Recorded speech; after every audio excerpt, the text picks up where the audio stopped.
there. Aging gracefully is for the new Renaissance woman. It is the new Renaissance. It is imbibing all of you and doing the most of it.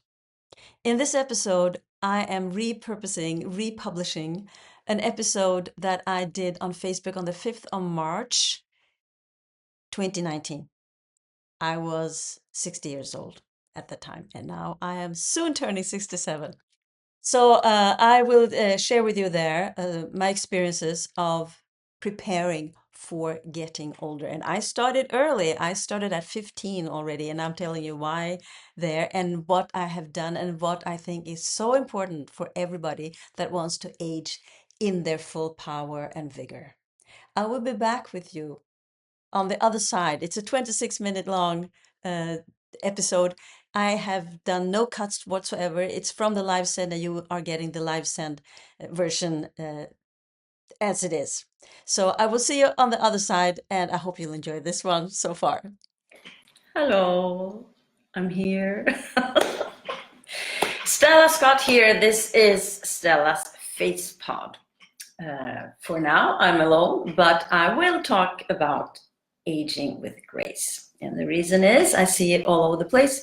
There's a lot of talk about aging, ageism, and how people that are like on the older side. Hello, Ingelisa, lovely to have you here. And Vjolsa too, great. So there's all this talk about aging and how the older demographic is like being pushed aside a little, quite a lot, frequently. And then at the same time, we live in for the first time in history, we get this old. I mean, as a population in the privileged world, we with the money, we who have been like, and still are, using other parts of the world to create our wealth. Yes, I got a little political there. I'm quite a political person. That might not have been noticed by some, but I am.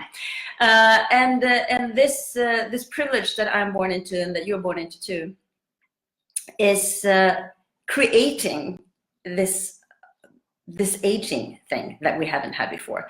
So we are now getting a full lifespan of maturity. We live on average, I think it was like 34 years more than our great-grandparents. I met my great-grandmother. She turned it, I think she became 90. They all become like over 90. 94 or 96. I don't think it was 98. 94 or 96. So that means that if I want to live another 30 years, considering how old they become, my grandma was like 92. My grandfather's sister became, she was like 96, 94, something like that. Yeah, they're like all over 80. So that means that I will be about 120. And that is unusual, that so many people are becoming old. What is interesting to see is that the idea of what old is hasn't changed.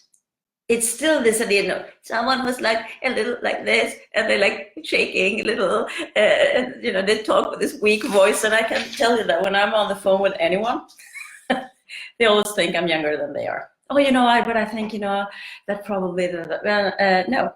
I always, you know, giggle a little, so I don't think so. Because this year in May, on the 30th of May, I turned 60. And how did I become a person who hardly anyone thinks is over 45? How did that happen? It happened because I have been preparing for this for a very long time, and that is unusual. So I have a couple of stories. The first one is when I was teaching at the Royal College of Music in Stockholm. There was a student of mine, she was singing a song, and in the text it said, "Today I have seen your first wrinkle." And so she was singing this song, and I asked her, you know, could you just tell me something about these people that you're like singing about? And she said, yeah, they're like this and that, and they're on the old side, they're like about, so I was like, how old? So something like I don't know, in their 60s perhaps. Oh, really? So when do you get your first wrinkle? And she was like, when? Well, I don't know, your 40s and your 30s? Yeah, right. So today I saw your first wrinkle, which means they're how old? And she started to giggle and said, oh, about 35 perhaps? Right, young people. Because she was singing it as if they were like, woo.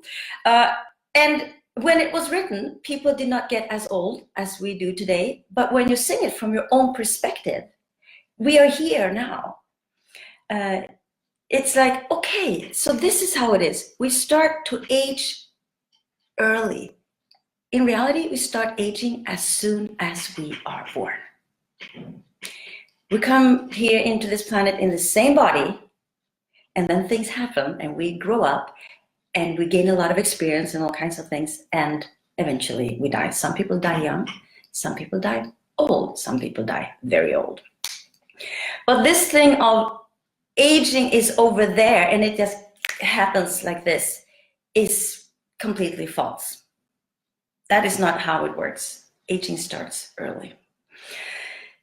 So another short story that really made me think is that I read, we had workshops, a lecturer at the Gestalt Academy, and she had written a book, or later on she wrote a book that she called The Third Age, Den tredje åldern, about aging. And she said, that one day she would like look herself in the mirror and say, who is this? And you couldn't recognize, the face and the hair, and I was like a little, that's interesting. So this person works with personal development, and she's great, Patricia Stella. But she had not been aware, she had not been present in her own aging process. I had been present. I have seen and been aware of what has been happening over the years. And I know that is very unusual. People don't really see themselves, they don't take themselves in, they don't observe, and they don't stay with themselves.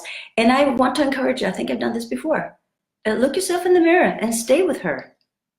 Stay with her. Be with her. See her. So that was for me, not a wake-up call, but a confirmation for me that I had been present. I was about 47, right before 50 when I read this book. I liked it, and she was also talking about how today young people cannot count on the older generation to be there as babysitters and taking care of things, because they're going to go out and have their own lives. They're going to travel. They're going to get the motorbike if they never had one. They're going to start horseback riding if they didn't do that before. And that was really good, that she really confirmed that life is different today for people getting older or have the privilege of living into old age. So that was interesting. But let me now come to where my awareness started. Most of you know by now, I'm born with a disability. I have club feet, which means both my feet were like deformed and turned inwards.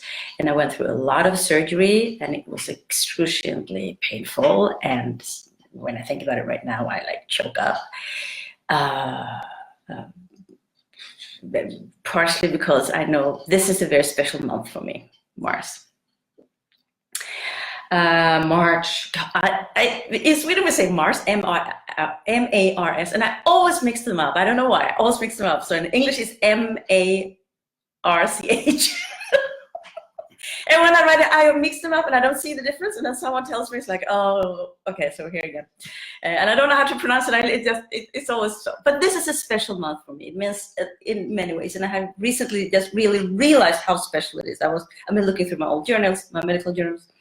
And suddenly certain things just fell into place. And said, oh dear, I understand. So, but with this thing of having a disability, I have always been forced to be careful about my body.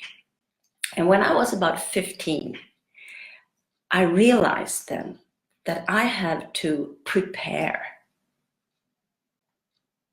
for getting older now.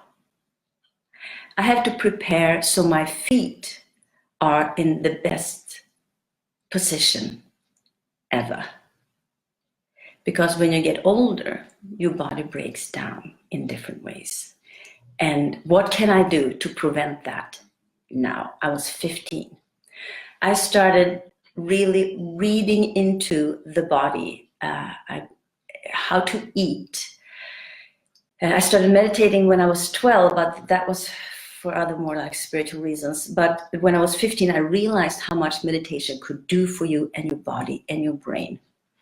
I started fasting regularly when I was 15. I had always had the privilege of getting food supplements. But then I realized that, I have to have the nutrition. My body needs, my bone structure needs to be taken care of now, not there and then, because then it's too late for me, because my body is so fragile that I have to be here now at 15. And I have been going on with this up until now. And I'm going to say that that is the reason I look the way I look. So that is one thing. I have this thing that that we have 5 aspects that we need to take care of: emotional, mental, spiritual, physical, and that means both this physique, but also the physique around us, because it affects us a lot. People that live in ugly environments are less healthy, mentally and physically, and also your relationships. So I got very interested also in personal development. And this spiritual thing that has been with me all the time, like became more intense and more important. I read a lot of deep stuff, especially for my age.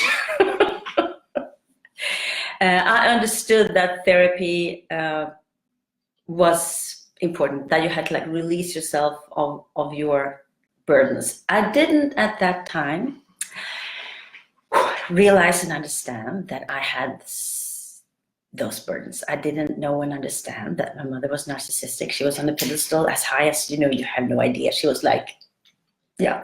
But that is where we put our parents. We put them in a godly position, because that is what we have. They are our most important role models. And so in this, I still understood that there were things that I also needed to look into to take care of my mental and emotional state for my aging process. I understood and I learned that what's going on mentally and physically and everything affects you, and that makes the body break down if you don't take care of it. And you've seen people that don't feel good, that are like depressed, and that people on drugs, you see it in their face, you see it in their skin, that they are being broken down by their lifestyle. And you also see if and when they manage to change themselves out of that their outer appearance changes. So it's like this, our bodies are so much a part of everything else that goes on. But if you want your body, because this is the group where the body is very important, if you want your body to age gracefully, you gotta take care of the whole shebang. You cannot leave something out there. I mean that it is important to live in an environment where you feel happy and nurtured. Recently, I was talking about how my home, when I was talking about this horrible divorce I had, how this home is taking care of me, because it's something about this environment that is so nurturing for my whole being. So do that. Take care of your environment. Make sure that you go out and take those walks, not only to get the exercise and get out, but also to imbibe the beauty of outdoors, imbibe the rain, imbibe the birds, the clear blue sky or the gray sky today. I was so tired. I could hardly get, it was like, I can't believe it's Stella, it's not, spring is coming, but it's not really here yet. Oh, sorry. I had to remind myself. And every year is the same thing for me. Every year is the same thing at this time of year. And now I know why.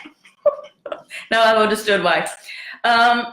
So you physically, your outer environment is important, but it is also important how you treat yourself physically. And I mean that it is natural to be vain. You should be. If you're not vain, that's weird.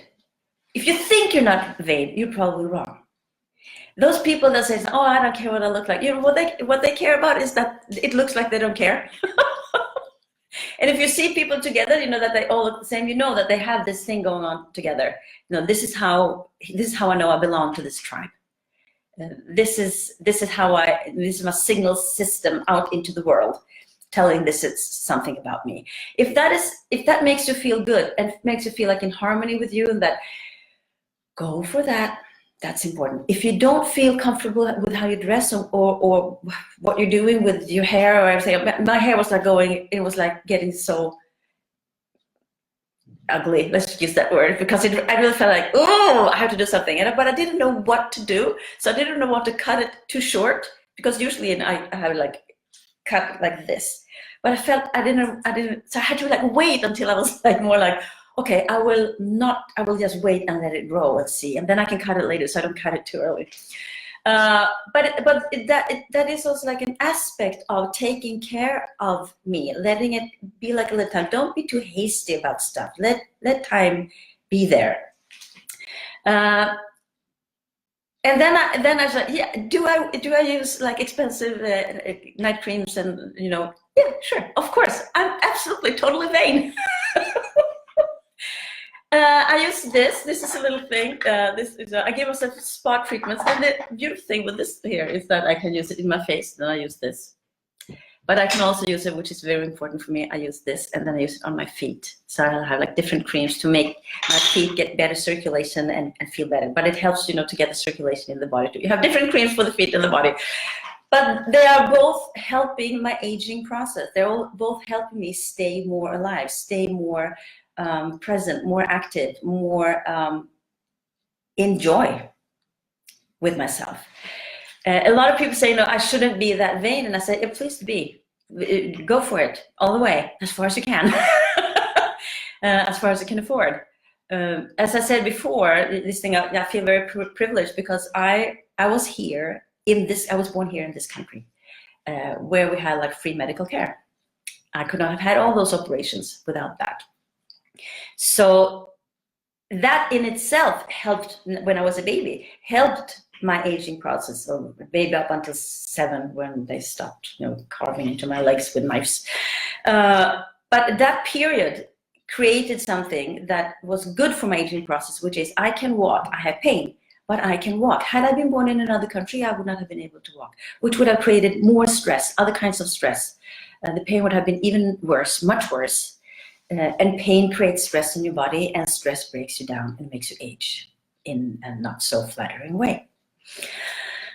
But so with all this, what do I want to say? I want to say that you need to take responsibility for your own aging process, and that starts here and now. When I realized that I had to take responsibility for my personal aging process, what is going to happen over there, and then over there, and then over there? What can I do now, 15 years old, to start taking care of what's going to happen over there? I am harvesting, and I am very grateful I realized that. And if you have not started this process yet, I encourage you to do that. I don't care how old you are. If you're 70 or if you're 17, start the process now, because aging is not something that dawns on you one day when you look in the mirror and say, oh, who is that? I see that also in this discussion of aging, the people that said, I don't feel my age. I absolutely feel my age. I love my age and I feel it. Let me tell you, I absolutely feel it, but I don't feel it the way they say I'm supposed to feel it. You know, I'm supposed to feel in a certain way because I'm 60 almost. Like it's another few weeks. But it's up to you. It's your responsibility how to prepare for your 90s. No one in this group is that old. I might be the oldest one in the group. But I am here now, and I am still preparing for becoming a 90-year-old, because I probably will be a 90-year-old. I will probably be over 100 years old, considering my genes. Now, this is interesting, because people talk about good and bad genes. And I want to give you a new concept. I want to give you the concept of how are you taking care of the genes you have? Are you creating good environment for your genes?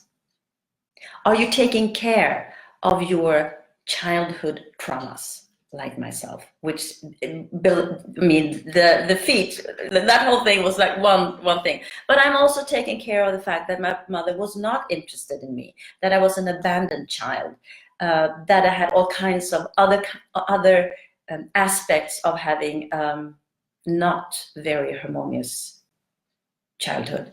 I was put out into people, all kinds of people were taking care of me. I was not beaten, that is great. I did not have physical violence around me. I did not have sexual violence around me. I was not like, had that kind of abuse. I did have physical abuse though, because surgery on a small child is physical abuse. Even if you have to go through it, it's still physical abuse. It's still torture. I had plastic casts most of the time for my first 7 years. That is physical abuse of the body. It was necessary. I am grateful, but it was also abuse. And that is something that, and now I'm choking up big time here, because this is,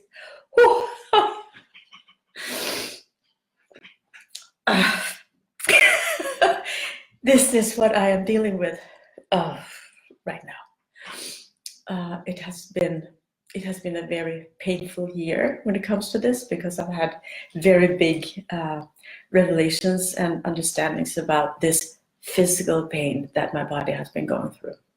Excuse me.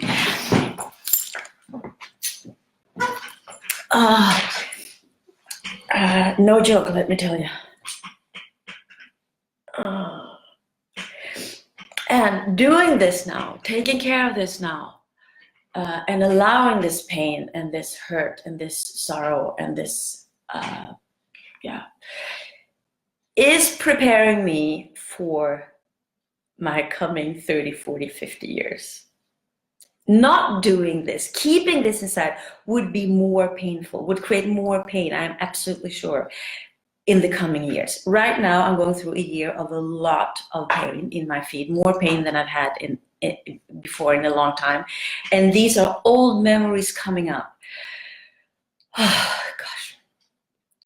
Old memories that I am dealing with. It's not easy. It's really not easy. But personal growth is not easy. Handling your pain is not easy. But what I want to say here is, I have already lived through it and I survived. And whatever you have been through, that you have pushed aside because it's been too painful to deal with it, I encourage you to bring it out into the light and work with somebody. I'm here. If you feel like you want to work with your stuff with me, because I am darn good at this. I know how to do this.